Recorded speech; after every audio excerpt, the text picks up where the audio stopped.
Okay, what we do is sometimes there's a little hardness on here at the bottom of a celery. We're going to make vegetable juice. We're going to do. I don't mind the dirt. It's probiotics. All animals eat dirt, and it's part of nature, and it is a healthy thing. If I find, let's say, a damaged area like this, I will cut it out, because it can make the juice ferment quickly.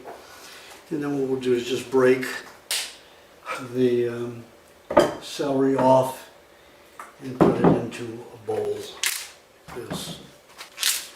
Just so it's enough to go into the shaft of the juicer.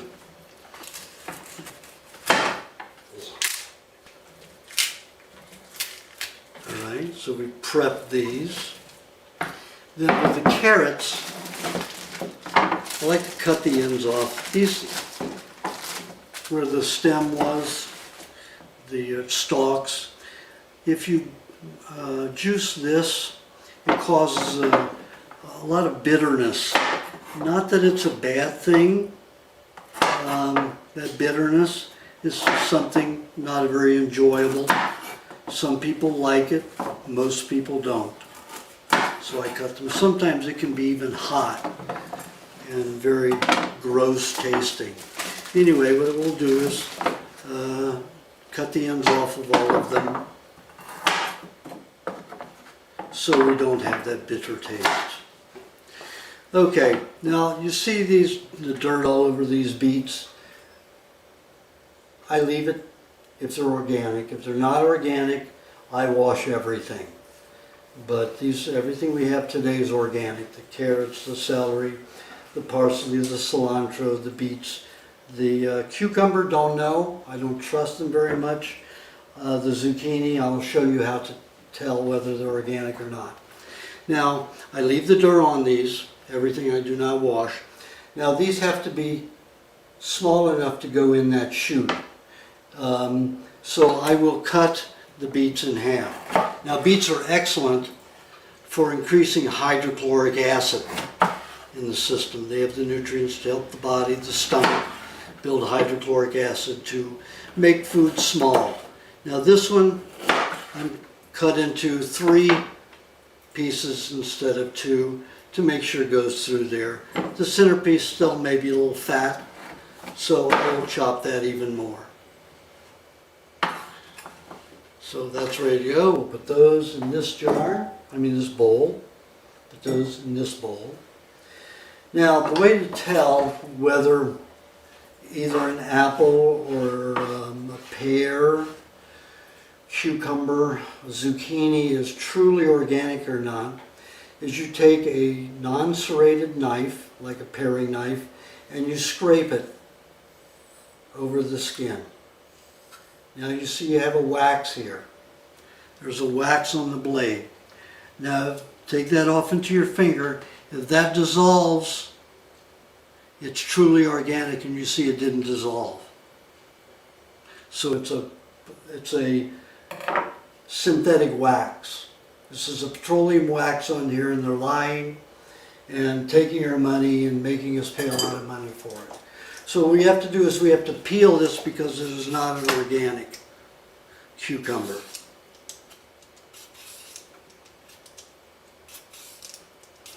Now I have a bruised spot on this cucumber, which I will remove. See the bruise here? That'll cause it to ferment faster. And here's a little bruise here, a little brown coloring. If it were dirt, it wouldn't bother me, but this is bruising. And that will cause the juice to become like vinegar. And I don't want vinegar juice. I will put juice in vinegar sometimes, but I don't want the vegetables to turn into vinegar. Now I have to make this so it will fit through the slot. So I'm going to section this into fourths. There. A little red because of the beet juice. It's okay, colorful. So there we go. Now we're ready to juice the cucumber. Put that in over here, out of the away, in the jar. Bowl, and we're going to check the zucchini. Now, is the zucchini truly organic? We don't even have any wax on this, so it's probably organic. So I don't have to peel it. I can just slice it into fourths, make sure it goes to the spout, and that's easy. Okay, this is preparing the green leafies. What I do is I cut the very ends off because they've been pulled away from the root and they get a little browned, and they can also cause the juice to become vinegarish. So I'm just cutting off the very little of the ends because I want those nutrients in the stalks as much as possible. Now what we're going to do here is we're going to put the leafies in, mixed in with the other solid foods. The cucumber and the zucchini will have a tendency to get mushy. The greens have a tendency to get very tight and dry. So we have to mix those things in between the cucumber and the carrots and the celery. So, and we don't want it to get too mushy. So we have to regulate everything. I like to put a carrot through first. And of course, if the carrots are very fat, you're going to have to cut them so they fit in. Now the carrots take more pressure.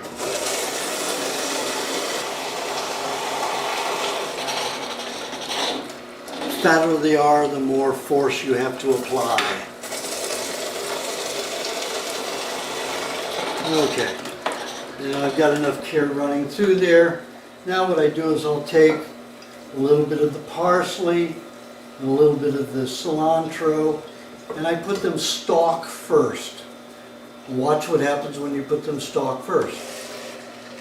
They disappear without any effort. If I put them in leaf first, watch what happens. They get stuck. I have to push down, and I have to push down, and I have to push down. So, always from the top. Again, we will vacillate on the ingredients that we put into the juice. Just alternate everything. Now it's time for a piece of cucumber.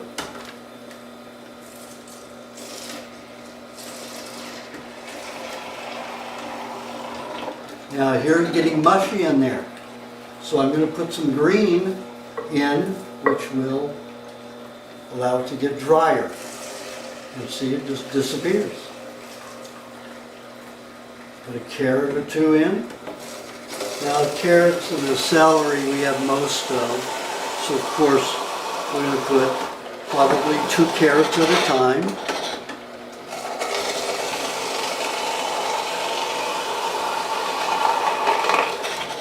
And I've got a bunch of celery stalks here, so I'll put that in all at once.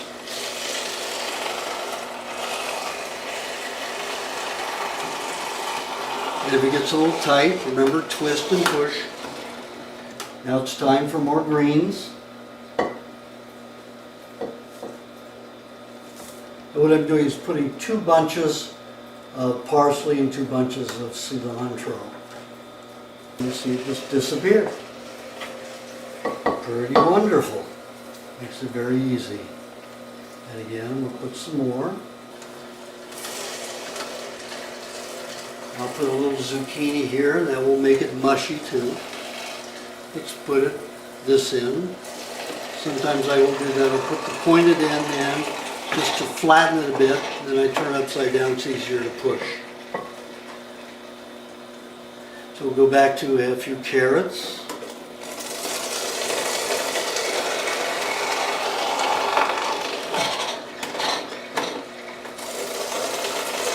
Now you can juice, like I said in my recipe book, you can juice for 3, 4, even 5 days sometimes. I don't like to keep juice for more than 4 days normally. Sometimes the juice will be so good that it will last 5 days. Sometimes I want some fermented juice just for detoxification purposes. For all that nasty, those nasty cooked vegetables my mother made me eat. Help detoxify that stuff. Because it's the vegetable oils that cause hardening of the arteries and the heart. Medical profession is lying to us again.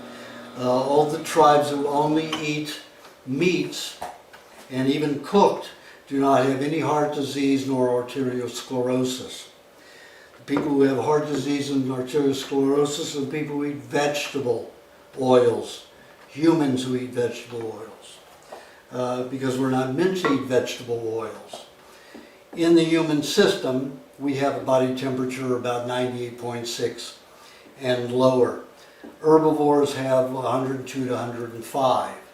So they have a higher body temperature to keep those fluids, those fats, those oils from crystallizing easily.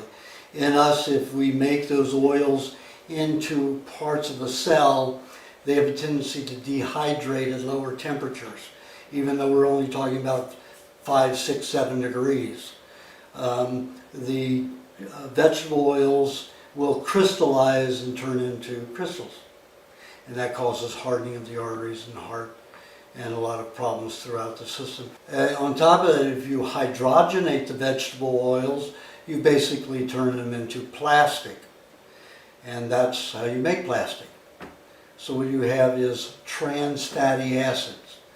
You have plastic fats. And that's what most of your donuts, your French fries, and all of your fast food places use, is hydrogenated vegetable oils to cook those foods. So you're eating plastic oils that are bound to affect maybe hardening in your system 30%. That's a lot. Okay, since this will be a repeat and everything, we're going to move forward to when the juice is finished. You can see the bowl getting very full with juice. So when we get to that point, so we don't make such a big mess, it's time to pour into a big glass jar. I like to use a big glass jar to do my mixing. Okay, so we'll turn the machine off, take a small jar like this or another bowl, and you put it under here because it will continue to drip. And then we pour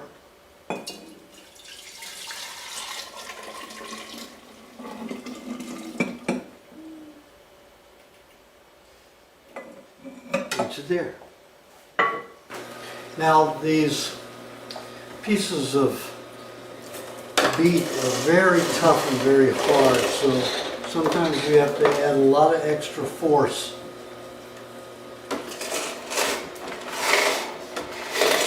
Again, twist, and you won't have to add as much force. When you have a fat piece of celery like this, it's hard to push on this end, so I will push partially through, then remove it, and there I've got a flatter end with a lot more surface space that I can apply force. Usually push it down with the hand first, and then the plunger.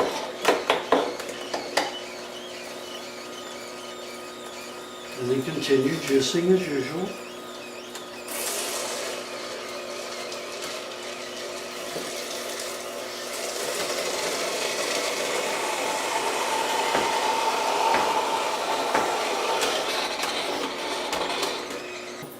Now some people's juicers, if they put the celery in stalks like this, the fibers can wrap around the gears and cause it to not juice very well. If you have one of those juicers, then it's best to cut your celery into little pieces, like this. Again, if you have the right knife, this is a chef's knife, this is for cutting vegetables. See how easily it works. If you have the right tool, work is easy. Now what we do is just put these in here, and sometimes you have to put them a little at a time. There's more effort involved in this, but then you won't have to stop and clean your juicer if you have one of those juicers where the fibers collect around the gears. A little bit more work, so don't put too many in at one time, because then they'll get jammed in the shaft. Again, you're going to put other substances through in between, like the leafy greens. And then put the last bit of cucumber in there. Again, hear how mushy that's getting? So we need something more solid to go behind it. So we'll put a couple of beets in there. Again, beets are very hard. So I like to cut them in smaller pieces too. That is twice as hard as a carrot.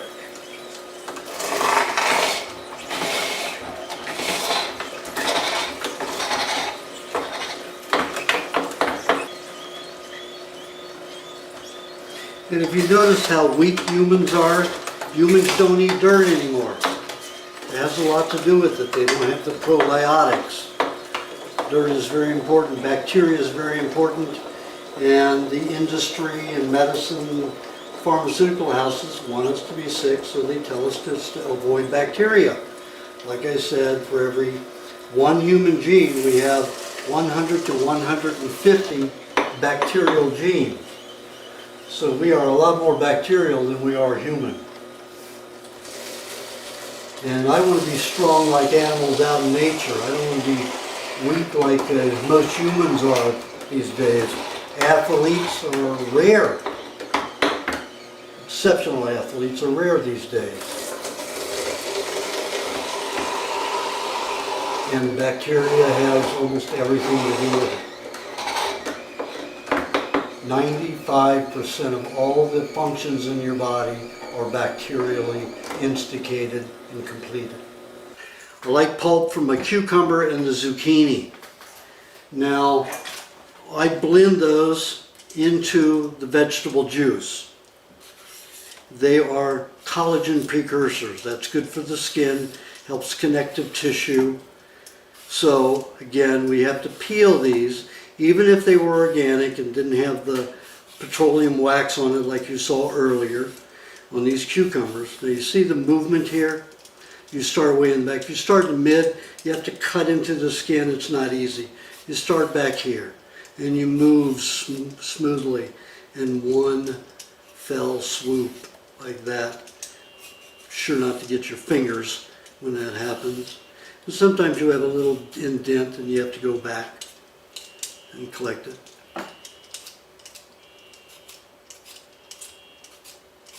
Sometimes the ends are a little firm, but not too bad. So we'll do this. Even though this is organic, we cannot digest cellulose, or a very minimal amount, maybe about 1% of all the vegetables you eat. You will digest only a certain amount, about 1%, 2% of any raw vegetable that you eat. If you eat them cooked, of course, you're going to absorb a lot more, but then you have a lot of toxins that accompany it from the cooking process. So we're just going to eliminate the cellulose because that'll just disturb digestion.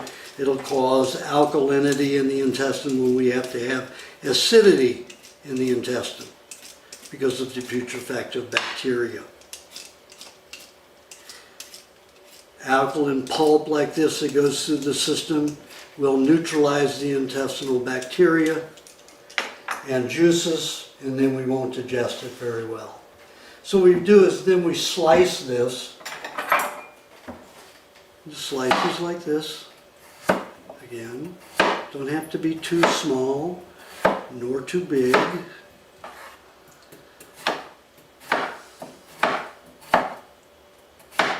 Now if we want to, just so it goes and blends easier, we can cut this down the center like that. Cut these up a little bit. We Cut those a little bit more.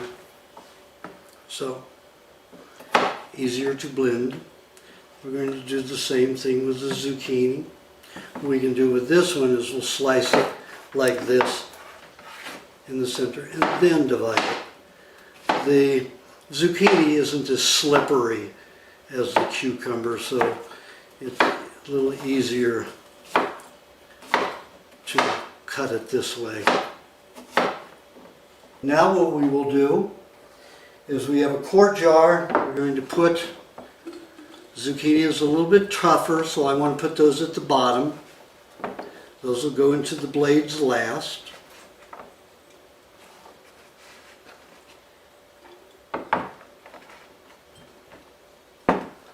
Cucumber. Now we do this after we finish all the juicing. And you see we have almost a gallon of juice there. We're shy about a cup and a half.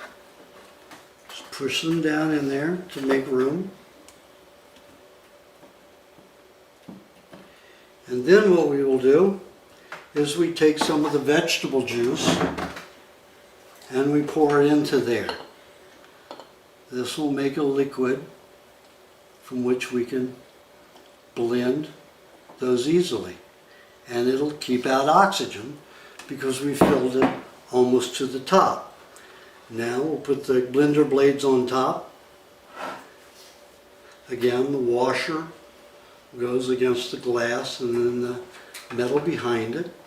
Make sure that the washer hasn't fallen down inside, and then screw this on. And always get a feel that the washer is on there evenly when you tighten it. And what we'll do is we will blend it. Now this one we won't have to mix around too much. It's a very heavy jar, but we're going to turn it on high.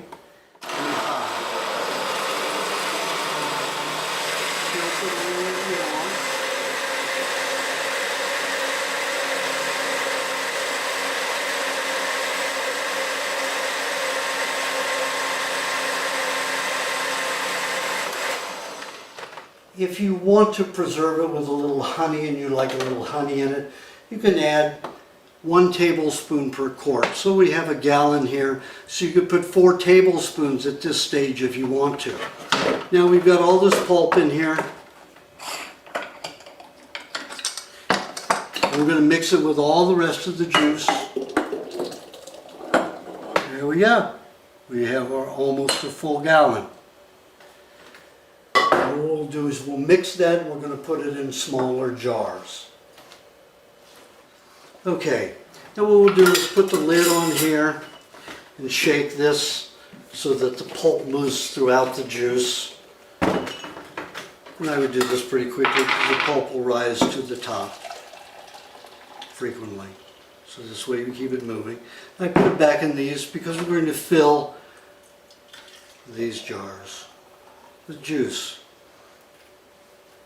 If you're a larger person, you have that much juice at one time of the day, and you fill them almost all the way to the very top. See the foam up there, and then you refill it again.